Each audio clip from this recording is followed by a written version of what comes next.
Here is a representative-elect.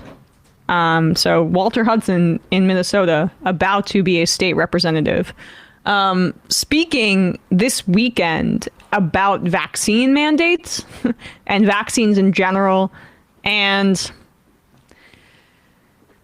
the most offensive comparison possible is uttered.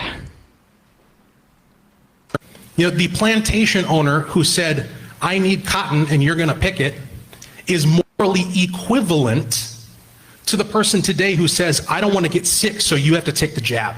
Mm-hmm.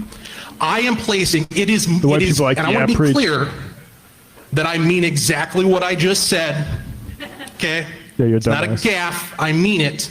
You are equivalent to a plantation owner who enslaved black people and forced them to work for you. If you today, as a medical professional or just a member of the populace, demand that your neighbor take a vaccination to keep you safe. First of all, no. It's also to keep the vaccinated safe. This isn't about neighbors. This is all about bullshit. Nobody's saying, you're my neighbors and I can force you to get a vaccine. That's not anything. There are no vaccine mandates. The vaccine mandates are workplace ones, which is because going back to forced labor, we decided, hey, you know how there's a pandemic on that's killed 1 million people? You still got to get your ass back to work. And the one thing we're going to do, and it's not because of the goodness of their heart or because they wanted a microchip, but because they wanted people to stay healthy, and because the vaccine slows transmission, they said, you're going to get vaccinated, because if we're going to force you into a workplace, we're at least going to have that workplace vaccinated to the extent we can protect you from this virus, which is, again, killing 1 million people. So, like, I know he meant it, but meaningfully, he's a jackass. Of course. I mean, and there's a reason that he's saying it to that all-white crowd there, and he knows what kind of he knows what pressure points there are. That's why you're here. He's playing the hits. He's doing crowd work there. Thank you so much for providing that point. We couldn't say it, but you can say it. So thank you so much. Yeah, it's the same thing.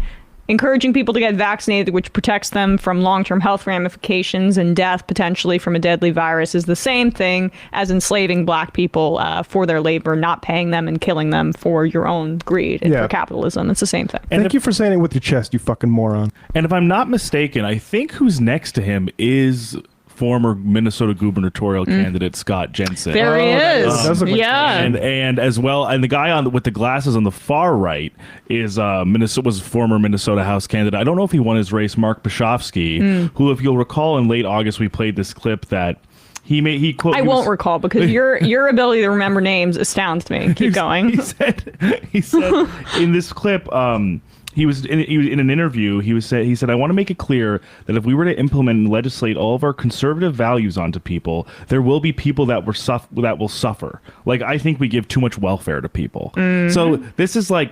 As much as, you know, it's fortunate that Tim Walz, you know, won re-election and Minnesota has remained mostly in Democratic control. These are the people that are being elevated and winning jobs at state houses. These are the laboratories of, like, the future of the party. Like you guys said, it's important that a black man says this thing for them. And so that they can have the deniability of not having to make that point themselves that they probably would like to. Can you go back to the point where he says it and then all the white people are like, yes, yes, they say Walter Hudson, by the way. Oh, and Walter, thank you for the reminder. Everyone get their bivalent shot. Yeah, and flu shot. You know, the plantation owner who said, "I need cotton and you're going to pick it," is morally equivalent to the person today who says, "I don't want to get sick, so you have to take the jab." That woman's nodding. I am placing, it is, and I want to be clear. And smiling too. Thank you so much. Thank God you said it, Walter. Yes. You said what we were all thinking, but couldn't say or didn't want to. That good old diversity of thought.